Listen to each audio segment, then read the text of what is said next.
Welcome, everyone, to the magnificent Luxor Temple, one of the most iconic monuments here in Luxor, Egypt. Nestled on the east bank of the Nile River, this temple was once a vital part of ancient Egypt's Thebes, a city that flourished as the capital during the New Kingdom period.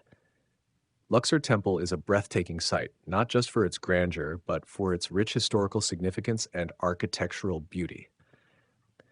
Luxor Temple was primarily dedicated to the Theban triad of gods: Amun, the king of the gods, his wife Mut, and their son Khonsu, the moon god.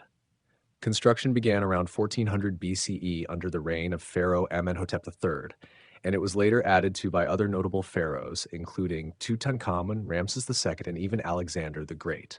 Ramses II, one of Egypt's most powerful and renowned rulers, built the grand entrance pylon, which still stands today, adorned with scenes of his military victories. Look closely, and you'll see images depicting the famous Battle of Kadesh. One of the most striking features as you enter is the towering obelisk. There were originally two here, but one was taken to France and now stands in the Place de la Concorde in Paris. The remaining obelisk reaches a height of over 20 meters and is a testament to the engineering prowess of the ancient Egyptians. At the entrance, you'll also find colossal statues of Ramses II, which emphasize his authority and divine association. As we walk through the massive entrance pylon, you'll notice the layout of the temple is quite unique. Unlike many other Egyptian temples, which are aligned east-west, Luxor Temple is oriented along a north-south axis. This unique alignment ties it to the procession of the Opet festival, a significant religious event during ancient times. During the festival, statues of Amun, Mut, and Khonsu would be carried from Karnak Temple to Luxor Temple, reaffirming the king's divine connection and the renewal of his power. Let's move on to the Great Court of Ramses II. This vast, open area is flanked by enormous columns. Each column is inscribed with hieroglyphs and scenes that tell stories of divine rituals, sacrifices, and celebrations. The grandeur of this court was designed to impress and inspire awe among all who entered, especially the visiting dignitaries and worshippers.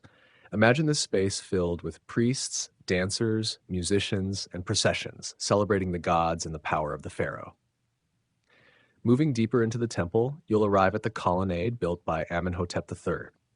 This long corridor is lined with 14 giant papyrus-shaped columns symbolizing life and creation. The walls are adorned with carvings, many of which depict the Opet festival and other ceremonial activities. The detailed carvings provide an invaluable glimpse into the religious practices and royal ceremonies of ancient Egypt. Next, we enter the inner sanctuaries, where only priests and pharaohs were allowed. These chambers are where the statues of the gods were kept and where private, sacred rituals were performed. The Holy of Holies, located at the heart of the temple, housed the cult statue of Amun. It was here that the most important rituals occurred, reinforcing the divine connection between the gods and the pharaoh. Luxor Temple is not just an ancient Egyptian temple, but a monument that reflects the layers of history spanning thousands of years. Over time, this temple has seen the influence of various cultures and religions. For example, during the Roman era, parts of the temple were transformed into a Roman camp. Later, in the Christian period, a church was built within the temple precincts, and to this day, there's an active mosque, the Abu Haggag Mosque, which is still in use. This temple therefore stands as a testament to the different civilizations that have passed through Egypt, each leaving its mark on this sacred space. The temple has endured natural elements and the passage of time, and its preservation allows us to step back into the ancient world. As we wrap up this tour, take a moment to absorb the sheer scale and beauty of Luxor Temple. It's not just an architectural marvel, but a living symbol of the religious, political, and cultural significance of ancient Egypt. Walking through its halls is like walking through time, connecting us with the grandeur and mysteries of one of the greatest civilizations in history.